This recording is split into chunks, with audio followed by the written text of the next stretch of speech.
My seat partner, Abidemi, didn't show up to school one Monday. At first, we all concluded the morning rains had kept him away. On the assembly the next day, the principal announced Abidemi was gone.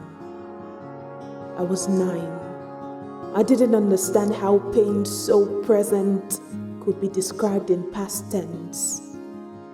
I had to learn that I would never see a friend again, that I would go to our seat and be left with an empty half, wishing, waiting, wondering, that he had left a space I would need to paint silhouettes to occupy. Now, I know a few things about death. The way it ravages you with questions that would never find answers.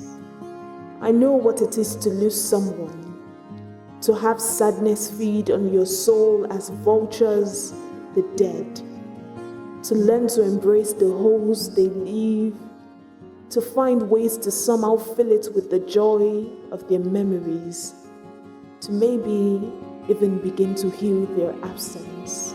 I lost my dad a few years back. When I did, I thought it was a joke to me because I saw him a few minutes before he died. This is something I never want to remember because I feel like I'm strong, but then I am not. Many times I remember I really need him to tell me some things, show me around. The fatherly care no more.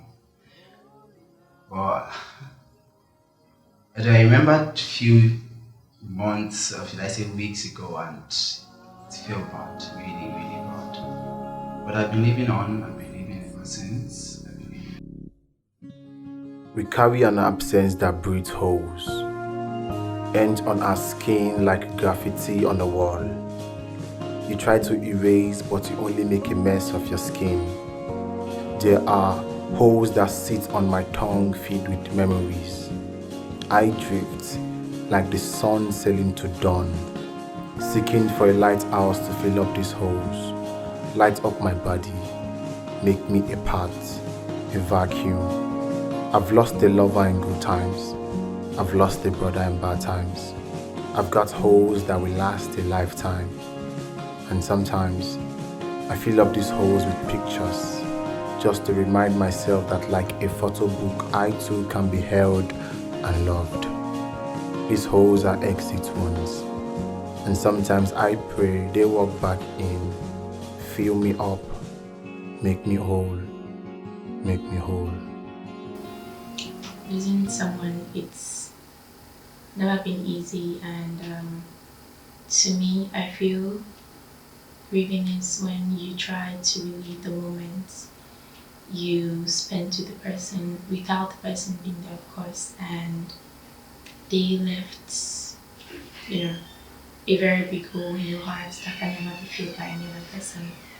If it's not them, it can be them. Just empty, long silence in your heart. People try to talk you out of it, but you just can't feel it in.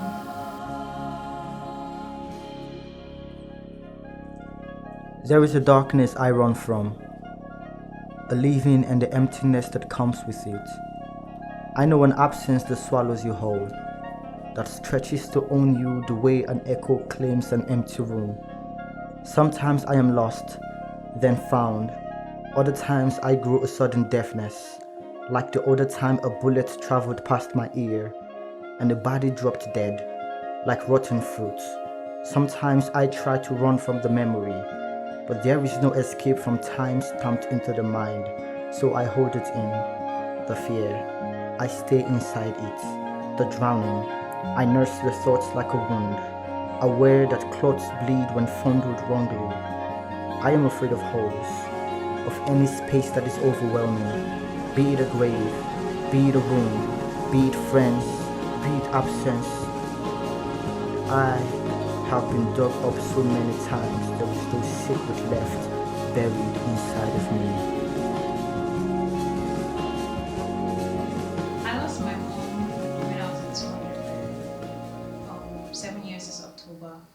it was kind of hard because, I mean, we all knew she was sick, but she had been getting better. So we were excited about that. In fact, I was even planning a trip, once the semester was over, I was going to go to Bayelsa, see her. And then I get home from school, my dad sits me down and, after all the parables, last, see don't go. I'm like, how? And the funny thing is, they told me in December, and she passed in October. That was hard. And they told me while I was literally on my way out for my class tour.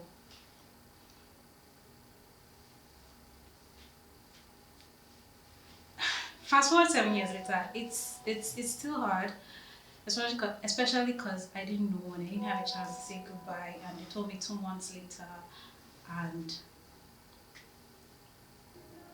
but I'm dealing with it. I mean, it's like they say, time heals all wounds. I mean, I'm not totally healed because she left me with a lot of responsibilities.